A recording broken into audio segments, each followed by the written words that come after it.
नमस्कार, एक बार फिर से स्वागत है हिंदी व्याकरण की इस ऑनलाइन कक्षा में।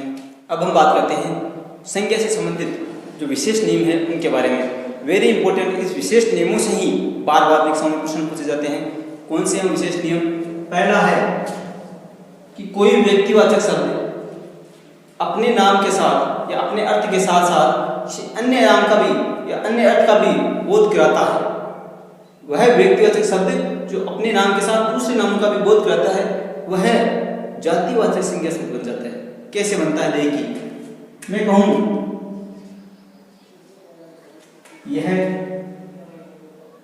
यह तो गंगा है। अब किसी स्त्री के बारे में हम कहते हैं कि यह तो गंगा की तरह है। गंगा का मतलब यहाँ क्या हो गया? पवित्र। क्या हो गया? पवित्र से कर लेते हैं कि यह स्त्री क्या है? एकदम पवित्र है, एकदम उच्च चरित्र की है। ये जो गंगा व्यक्तिवाचक शब्द है तो यहाँ पे क्या हो गया? जातिवाचक शब्द।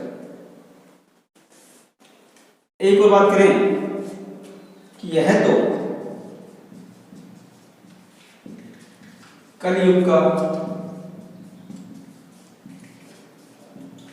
विभीषण है। यह तो कलयुग का विभीषण है। ये विभीषण शब्द जो है ये व्यक्तिवाचक शब्द है, किसी व्यक्ति का नाम है। लेकिन यहाँ पर विभीषण क्या हो गया?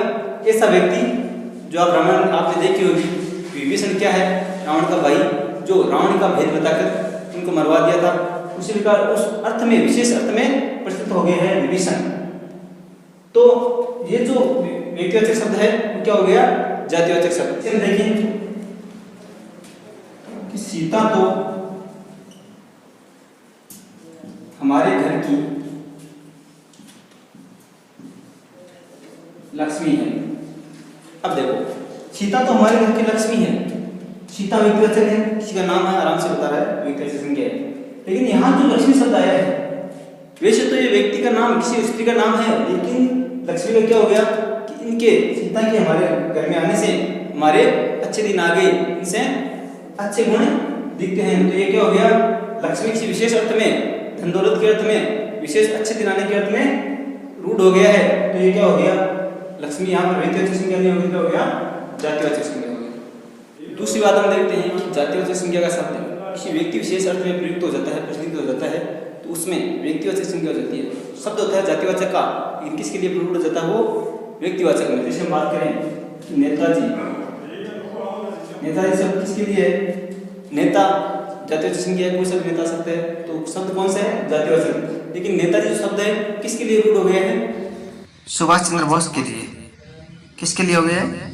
सुभाष चंद्र बोस के लिए। तो हम नेताजी के योगदान को नहीं भूल सकते, तो ये नेताजी शब्द में क्या होगी? व्यक्तिवाचक संज्ञा। आजादी के बाद सरदार ने बहुत से कार्य किए। यहाँ पे हम देखते हैं आजादी के बाद सरदार ने अनेक कार्य किए। आजादी के बाद सरदार ने अनेक महत्वपूर्ण कार्य किए। यहाँ पर हम देखते हैं जो सरदार शब्द है, सरदार शब्द किसके लिए? वैसे तो सरदार जातिवाचक संज्ञा है। सरदार क्या है? जातिवाचक। कोई सा भी सरदार आ सकता है, लेकिन ये जो सरदार शब्द है वो व्यक्ति के लिए, किसी व्यक्ति विशेष के लिए रूढ़ हो गया है।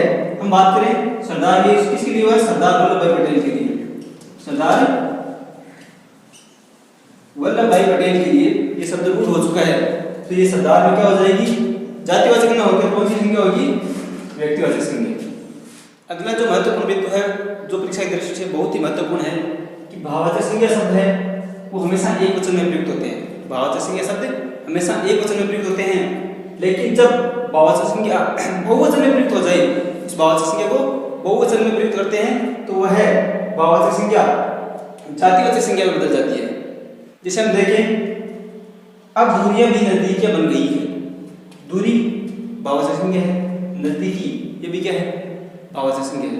लेकिन इनको दूरियां बहुवचन में प्रयुक्त करते हैं तो क्या हो गई? जातिवाचक संज्ञा हो गई। तो दूरियां भी नजदीकियां बन गई है। कौन सी याद रखना है? भाववाचक संज्ञा को अगर हम बहुवचन में प्रयुक्त करते हैं तो वह क्या हो जाती है? जातिवाचक संज्ञा। सबकी प्रार्थनाएं बेकार नहीं जाती। प्रार्थना शब्द क्या है? भाववाचक संज्ञा है। लेकिन इसी को हम बहुवचन में लिख देते हैं, क्या हो जाता है? जातिवाचक संज्ञा हो जाती है। आजकल चोरियां बहुत होती है। चोरी शब्द भाववाचक संज्ञा है, लेकिन चोरी को चोरियां लिख देते हैं तो जातिवाचक संज्ञा हो जाती है। इस प्रकार हम कह सकते हैं भाववाचक संज्ञा को अगर बहुवचन में प्रयोग करते हैं तो क्या हो जाता है, और जातिवाचक संज्ञा होता है। अब हम देखते हैं कि विशेषण जो शब्द होता है उसको अगर हम बहुवचन में प्रयोग में लेते हैं तो विशेषण न रहकर एक जातिवाचक संज्ञा बन जाती है। विशेषण का मतलब जो दूसरों की विशेषता बताता है संज्ञा और सर्वनाम की, वो उसी को हम बहुवचन में लिख देते हैं तो क्या हो जाती है, जातिवाचक संज्ञा। जैसे हम देखें गरीबों पर दया करो, गरीब शब्द क्या है, विशेषण है, किसी व्यक्ति की विशेषता बता रहा है तो क्या है, विशेषण। इसी को हम बहुवचन में लिख दिया गरीबों ऊपर है तो क्या हो गया, जातिवाचक संज्ञा हो गई। इस समूह के रूप में अर्थ प्रकट कर रहा है, ये व्यक्ति विशेष का जो समूह है गरीब, उस पर वो प्रकाश डाल रहा है, तो गरीबों पर दया करो क्या हो जाएगी, जातिवाचक संज्ञा। बड़ों का आदर करो, बड़ा शब्द क्या है, विशेषण शब्द है, बड़ा आदमी विशेषता बता रहा है, लेकिन यहाँ पर बहुवचन प्रयोग में लेते हैं तो बड़ों का आदर करो इस समूह के रूप में अर्थ प्रकट कर रहा है, हो जाएगा जातिवाचक संज्ञा। संज्ञा की हमने पिछले वीडियो में बात की, 3 प्रकार की, व्यक्तिवाचक, जातिवाचक और भाववाचक। हमने तीनों अध्ययन किए, तीनों अच्छी प्रकार से पढ़े। आपने नहीं देखा तो पिछले वीडियो में जाकर देख सकते हैं, लिंक नीचे डिस्क्रिप्शन में दिया हुआ है। अभी तक इस चैनल को सब्सक्राइब नहीं किया तो कर लीजिए और बेल आइकन जरूर दबाएं, जिससे हर वीडियो की सूचना आपके पास से पहुंच जाए। अब हम आज बात करेंगे कि भाववाचक संज्ञा कैसे बनाते हैं। जातिवाचक से भाववाचक बनाना, सर्वनाम से भाववाचक संज्ञा बनाना, विशेषण से भाववाचक संज्ञा बनाना, क्रिया से भाववाचक संज्ञा बनाना आदि आज हम देखेंगे। सबसे पहले हम देखते हैं जातिवाचक से भाववाचक संज्ञा कैसे बनाते हैं। जातिवाचक से भाववाचक संज्ञा कैसे बनाते हैं। सबसे पहले भाववाचक संज्ञा बनाने के लिए ता प्रत्यय कहाँ लगता है। अगर शब्द हो मानव, इसको अगर भाववाचक संज्ञा बनाए, भाव का मतलब जो वह शब्द जो किसी गुण, किसी भाव, किसी अवस्था आदि का जो नाम हो उसे कहते हैं भाववाचक संज्ञा। तो हम बात करें जातिवाचक, जाति पूरे समूह का बोध कराती है, उसको हम अगर भाववाचक में बदलें तो उसमें एक प्रत्यय लगाना पड़ता है, वो हम यहाँ पर देखते हैं। अगर मानव जातिवाचक संज्ञा पूरे मानव समूह का बोध करा रही है, इसको हम अगर भाववाचक संज्ञा बनाना चाहें तो मानवता प्रत्यय क्या लगेगा, ता प्रत्यय, तो इसके पीछे क्या लगाना पड़ेगा, ता प्रत्यय। मित्र को अगर हम भाववाचक संज्ञा में बदलें तो मित्रता, प्रभु का प्रभुता। त्व प्रत्यय कहाँ लगता है, पशु आ जाए तो पशु का पशुत्व, मनुष्यत्व और कवित्व, यहाँ पर त्व प्रत्यय लगेगा। पन, लड़का का यहाँ जब पन प्रत्यय लगता है पीछे का जो स्वर होता है वो हट जाता है। लड़का है तो इसका पन प्रत्यय लगेगा तो लड़कपन, बच्चा है तो बचपन, इसका वो पीछे का स्वर हट जाएगा। अ प्रत्यय लगाते हैं तो पहला जो स्वर होता है, पहला अक्षर का वो दीर्घ हो जाता है और शिशु का क्या हो जाएगा, इसमें वृद्धि हो जाती है और शिशु का क्या हो जाएगा, शेषव, शिशु का क्या हो जाएगा, शेषव। इसी में बात करें गुरु, इसका पहले में वृद्धि हो जाएगी, गुरु का हो जाएगा गौरव, विभु, वैभव। इस प्रकार अ प्रत्यय करने से पहला स्वर जो है इसमें वृद्धि हो जाएगी। की प्रत्यय ऋस्व ई, इसमें जैसे बात करें भक्त, भक्त शब्द है, इसको भाववाचक संज्ञा में बदलें तो क्या हो जाएगा, भक्त का भक्ति हो जाएगा, क्या हो जाएगा, भक्ति। दीर्घ की बात करें, नौकर शब्द है, नौकर क्या हो जाएगा, नौकरी, चोर का चोरी।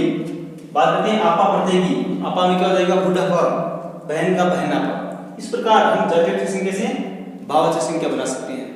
अब हम देखते हैं कि सर्वनाम से भाववाचक संज्ञा कैसे बनाते हैं। जो सर्वनाम शब्द होता है उससे भाववाचक संज्ञा कैसे बनाएं। सर्वनाम मतलब सबका नाम। जैसे मैं बात करूं कि राम जा रहा है, राम बाजार जा रहा है, अब मैं राम की जगह शब्द को मैं ले रहा हूँ कि वह बाजार जा रहा है, बोल रहा हूँ राम के लिए ही हूँ, लेकिन राम की जगह क्या बोल रहा हूँ, वह बाजार जा रहा है, तो वह क्या है, सर्वनाम।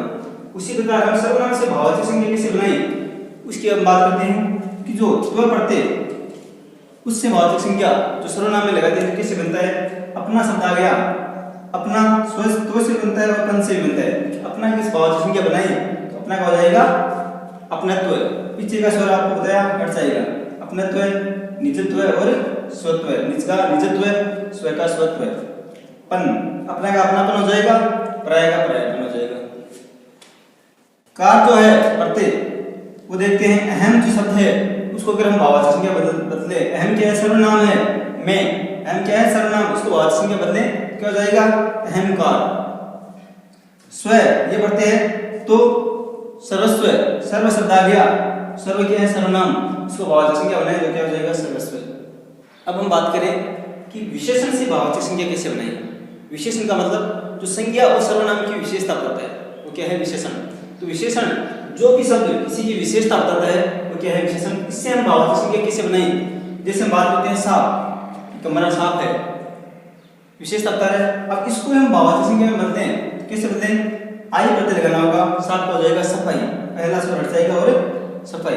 अच्छा, अच्छाई, बुरा, बुराई। आस, इसको हम भाववाचक संज्ञा बदलते हैं तो जो खट्टा शब्द है ये किसी विशेषता बता रहा है, किसी पदार्थ की विशेषता बता रही है, क्या है? खट्टी है, मीठी है।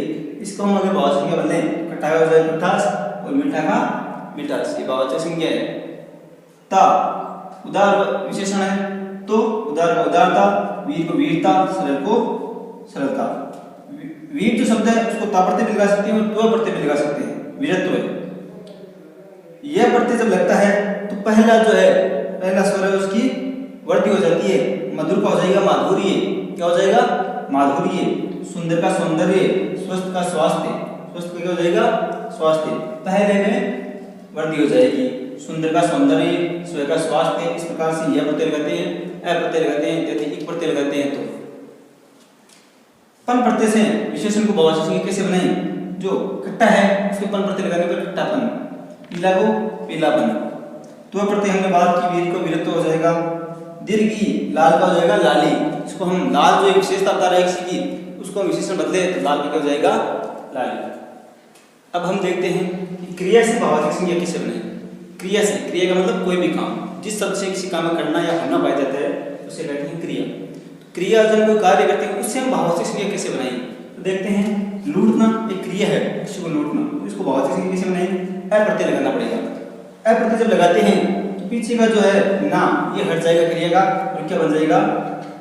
लूट। इसी प्रकार खेलना, खेल, पीछे का हट जाएगा और ये ए लग जाएगा। जीतना, जीत, ये हो जाएगा भाववाचक संज्ञा। दीर्घी, हंसना क्रिया है, इसका क्या हो जाएगा? ये तो हटा दो और क्या लगा दो? हंसी। आई, चढ़ना, चढ़ाई, पढ़ना, पढ़ाई, लिखना, लिखाई। ये आई प्रत्यय करने से हम भाववाचक संज्ञा बना सकते हैं। आवट, बनाना, बनावट, थकना, थकावट, लिखना, लिखावट। लिखना में ये भी होता है लिखाई और लिखावट। आवृत्ति, अगर हम चुनना ये शब्द है इसको भाववाचक संज्ञा बनाएंगे क्या हो जाएगा? चुनाव। आहट, घबराना को घबराहट, क्या हो जाएगा? भाववाचक संज्ञा। देखते हैं न प्रत्यय लगाने से कैसी भाववाचक संज्ञा बनती है। लेना, लेन, न प्रत्यय इस पीछे को हटाना है और लेना क्या करेगा? लेन। देना को देन, ये हो जाएगा भाववाचक संज्ञा। तो ये थी क्रिया से भाववाचक संज्ञा बनाना। मैं यहाँ पर जितने भी शब्द बता रहा हूँ वेरी इंपॉर्टेंट है, आप इसको ऐसे मत ले लेना, ये परीक्षा की दृष्टि से वेरी इंपॉर्टेंट है। ऐसे और किताबों में बहुत सारे मिल जाएंगे कि आपको इनको विशेष तौर से पढ़ना है, किताबों से भी पढ़ना है, इनसे भी पढ़ना है। अब हम देखते हैं कि अव्यय से भाववाचक संज्ञा कैसे बनाएं। अव्यय जिसका किसी भी वाक्य में प्रयोग करें तो लिंग, वचन, काल आदि के आधार पर कोई परिवर्तन नहीं होता है, क्या हो जाता है? अव्यय। अव्यय से भाववाचक संज्ञा कैसे बनाएं? भीतर शब्द है, अव्यय है, इको ये अगर प्रत्यय लगाते हैं तो हो जाएगा भीतर का भीतरी, ये एक भाववाचक संज्ञा बन गई। ऊपर का ऊपरी, दूर का दूरी, क्या हो जाएगा? दूर का दूरी। यह प्रत्यय लगाते हैं तो समीप का क्या हो जाएगा? सामीप्य। मैंने पहले ही बात की, यह प्रत्यय जब लगाते हैं तो पहला जो है वर्ण उसमें वृद्धि हो जाती है, समीप का क्या हो जाएगा? सामीप्य। एक प्रत्यय लगाते हैं तो परस्पर का पारस्परिक, परस्पर का पारस्परिक, इसमें भी पहले में वृद्धि हो जाती है। एक प्रत्यय लगाते हैं तो व्यवहार, व्यावहारिक, व्यवहार क्या हो जाएगा? व्यावहारिक, एक प्रत्यय लगाने से। ता, निकट के अगर ता प्रत्यय लगाए तो भाववाचक संज्ञा बन जाती है निकटता, शीघ्र का शीघ्रता। इस प्रकार हम अव्यय से भाववाचक संज्ञा बना सकते हैं। तो ये था हमारा आज का टॉपिक जो संज्ञा से बचा हुआ था। अच्छा लगे तो लाइक, कमेंट, शेयर जरूर कीजिए। सब्सक्राइब करके बेल आइकन जरूर दबाएं, इससे नोटिफिकेशन आपको तुरंत मिलती रहे। तब तक के लिए जय हिंद।